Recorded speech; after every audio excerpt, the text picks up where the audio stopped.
welcome to the first episode of Open Minded. Um, today's topic.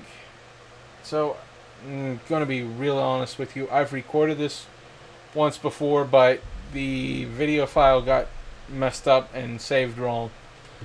So, the topic that I used in that video, I could use it in this one, but I'm gonna save it for a little while and try to refresh my memory on it because it's delving deep into the past.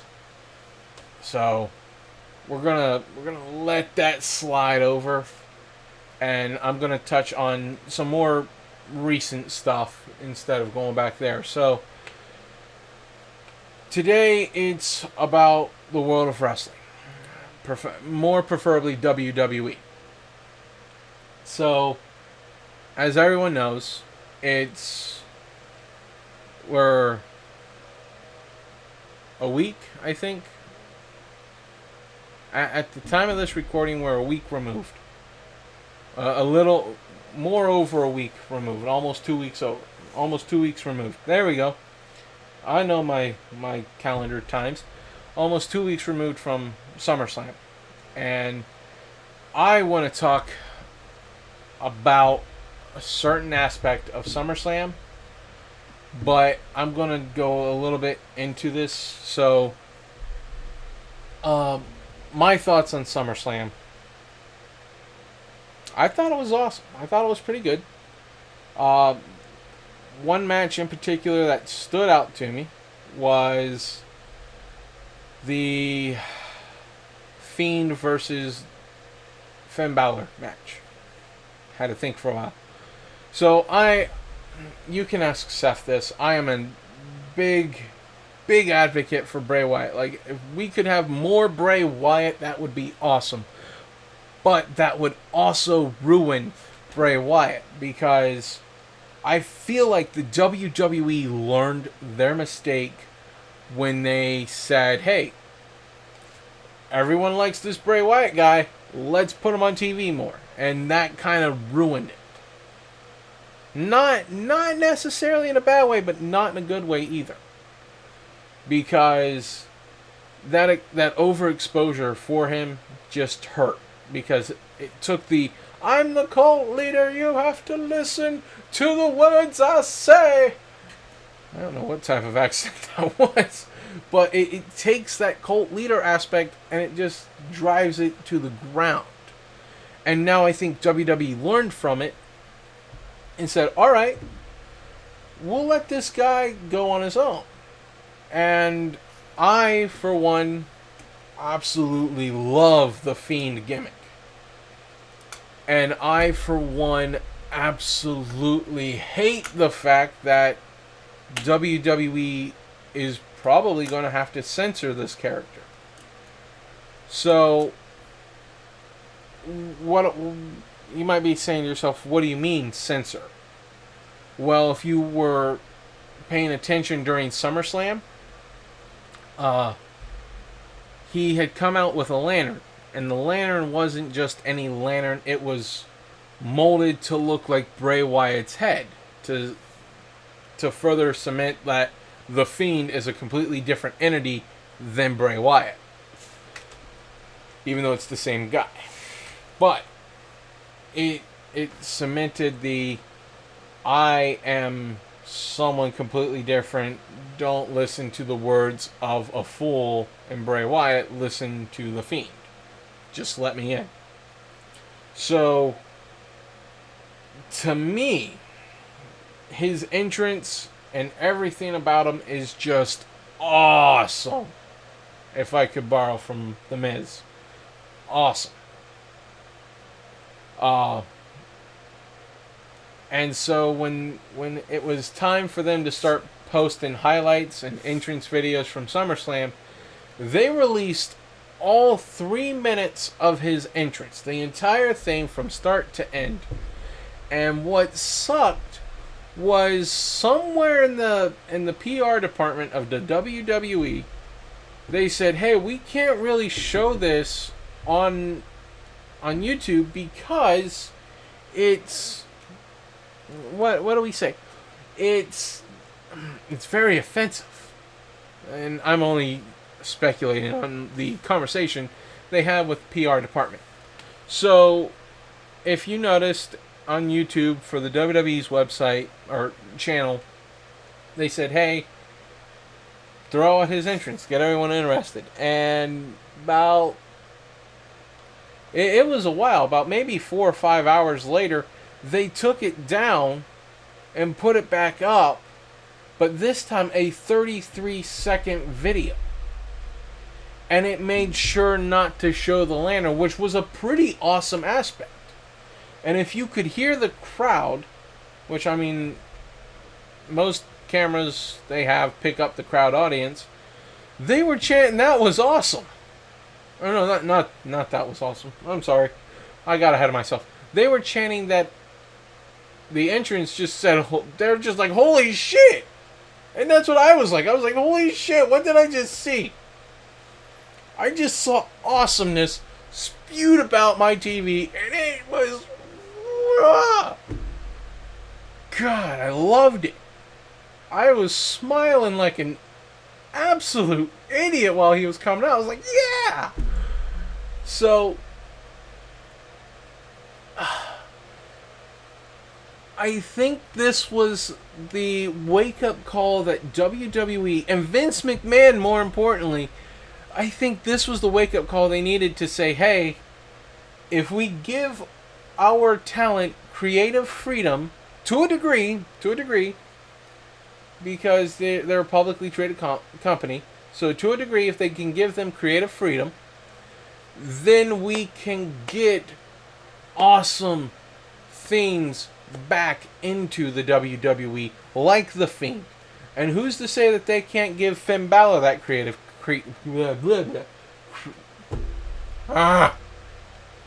creative control, freedom. There we go. Freedom. Creative freedom. Because I feel like that's someone who can also benefit from it. But staying on the topic of Fiend and Finn Balor, going into SummerSlam, everyone knew Finn Balor was going to lose. Not just to put over the Fiend, but because it was well documented going into SummerSlam he had asked for time off and was granted it. So I was thinking something along the lines like the Fiend wins and drags his body away or something, like Finn Balor goes away. But they completely subverted my expectation and was like, Finn Balor loses and he's just left to go in the ring. So I was like, there's got to be a follow-up on Monday or Tuesday. Nope, there was nothing. I didn't even get to see the Fiend on Monday night or Tuesday night that week, which kind of disappointed me. But that is what WWE needs to do. Their fans are going to expect them to overexpose the talents. And if they don't overexpose the talents, says the voice crack man, then we can get the absolute satisfaction of seeing a character pay off, which is something we haven't seen for a while, at least in my eyes. I'm trying to think. The most recent thing I can think of for a character payoff moment would be Daniel Bryan at WrestleMania 30. That's the last thought I have. Maybe Becky Lynch is in there because it was the underdog rising up, getting momentum, fans are getting behind her, and then it pays off at WrestleMania. Maybe that's the most recent one, but that might be stretching it a bit. So, what are my thoughts on The Fiend?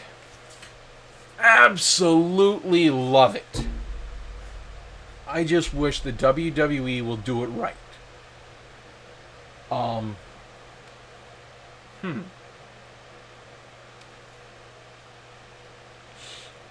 So, what's next?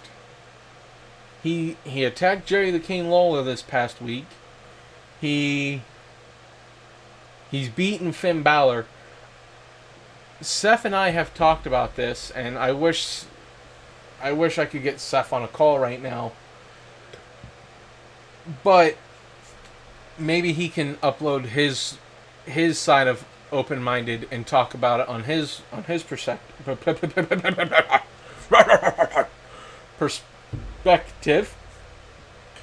There we go.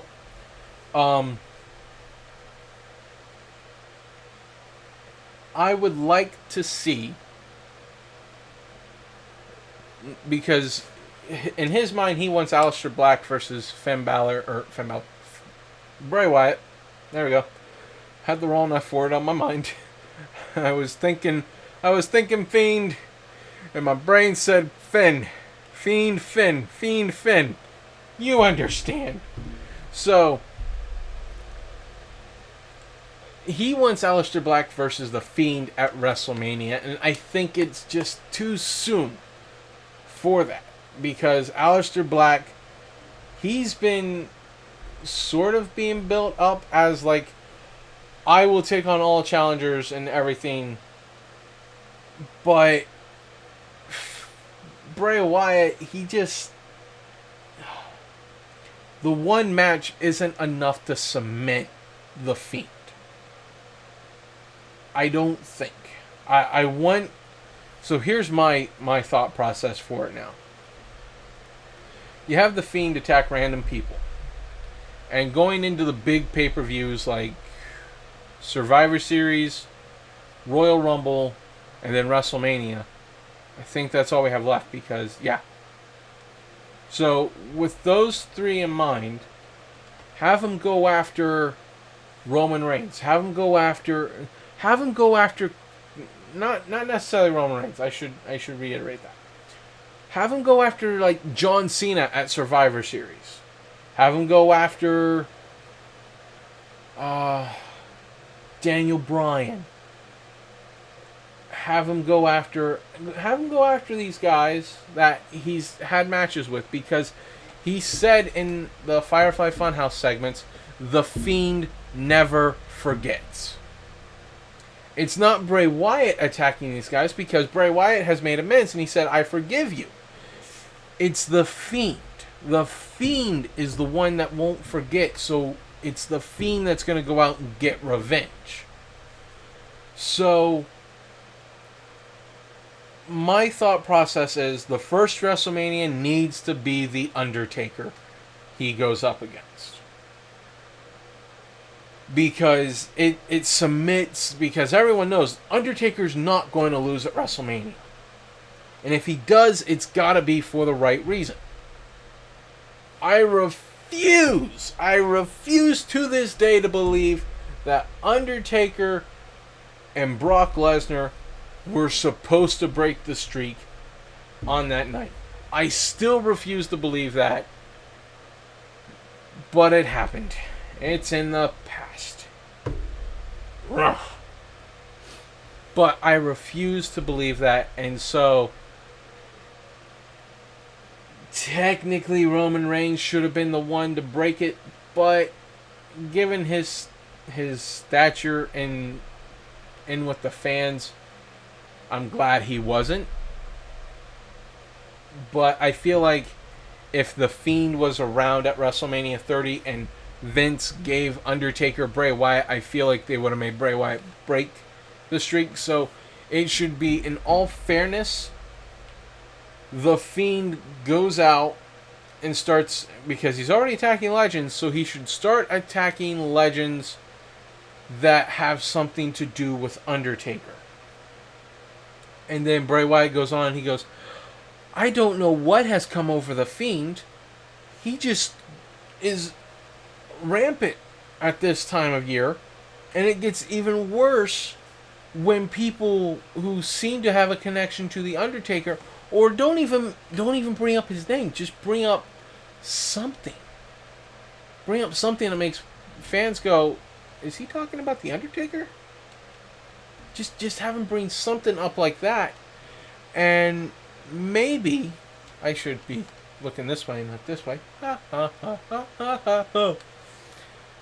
Maybe, just maybe, he could get to the point to where even the Undertaker doesn't know who he's talking about, and he goes out to the ring, and the Fiend comes out, attacks the Undertaker, and then Bray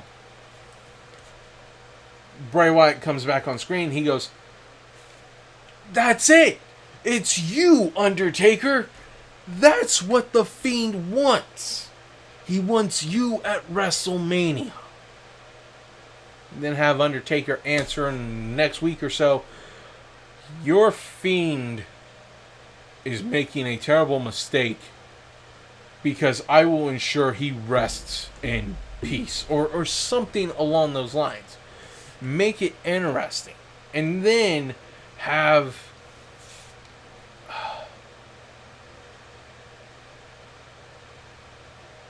odd time for a helicopter to go by, I think, but oh well.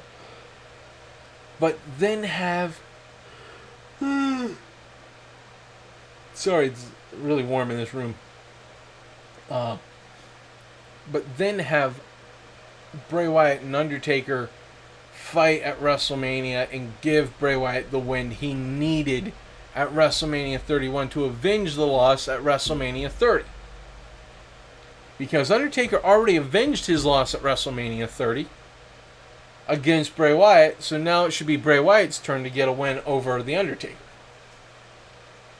Just my thought process, but I feel like that's what should happen. And will it happen? No. I doubt it. I shouldn't say no. I doubt. Highly doubt it will happen. But who knows? Who knows? I'm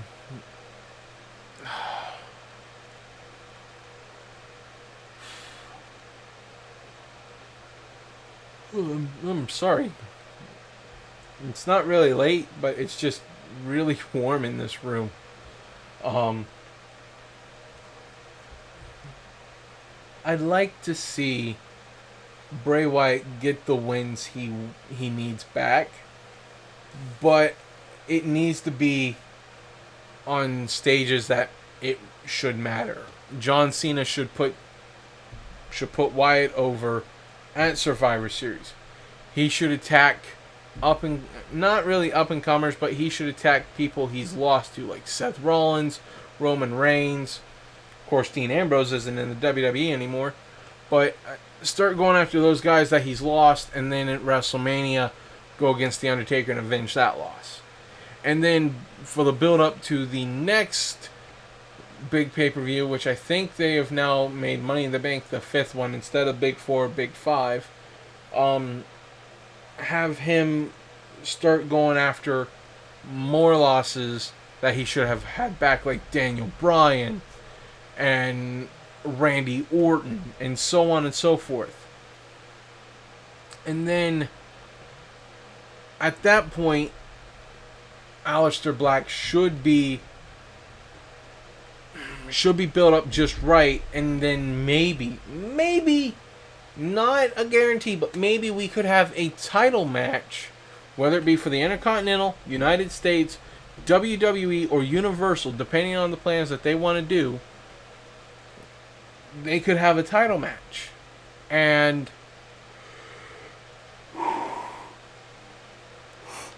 oh my goodness, I'm tired. I'm not really tired, it's just the heat's getting to me.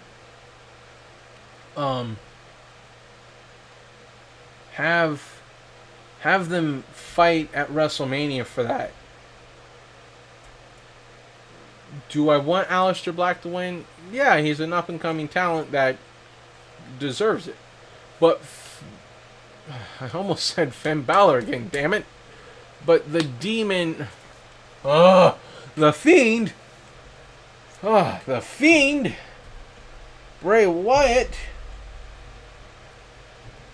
he deserves it more. And I think another thing that people should consider is the rematch that Finn Balor will have. Because I have a feeling this is all leading up to a more dominant return to the Demon for Finn. You know, he couldn't get his wheels spinning. He couldn't get him going. And then he started to get him going.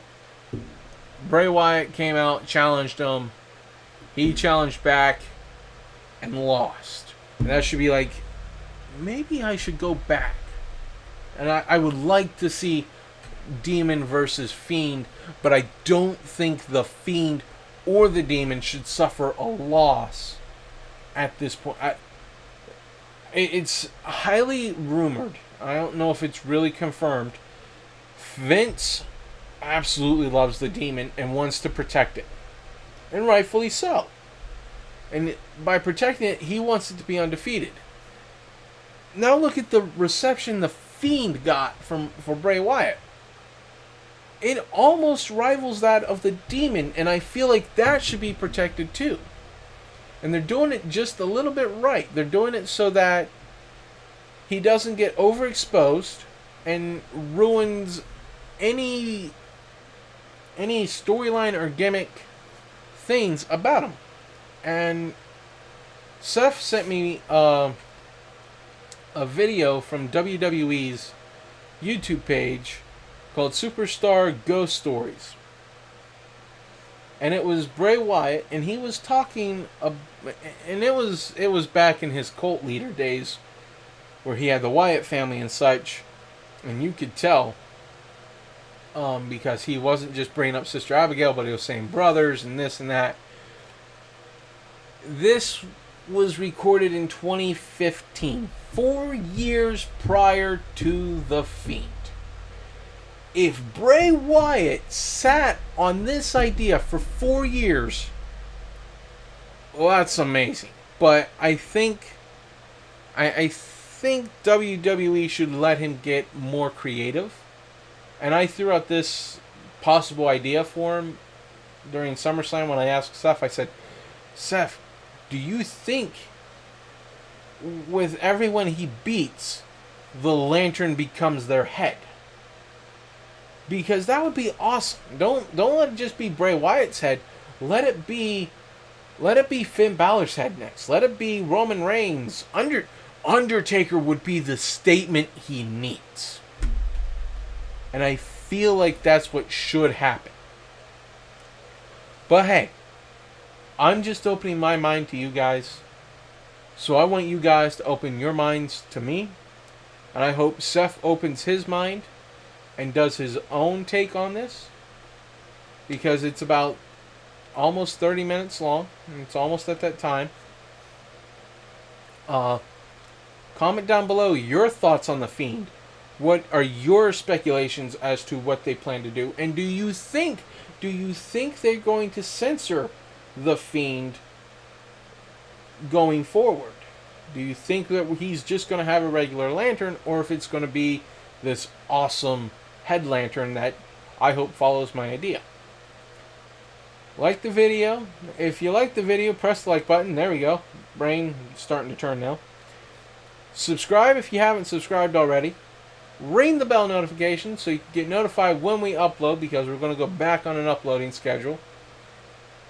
And we'll see you guys next time, whether it be a gaming video or another open-minded video. We'll see you guys in the next one. Bye!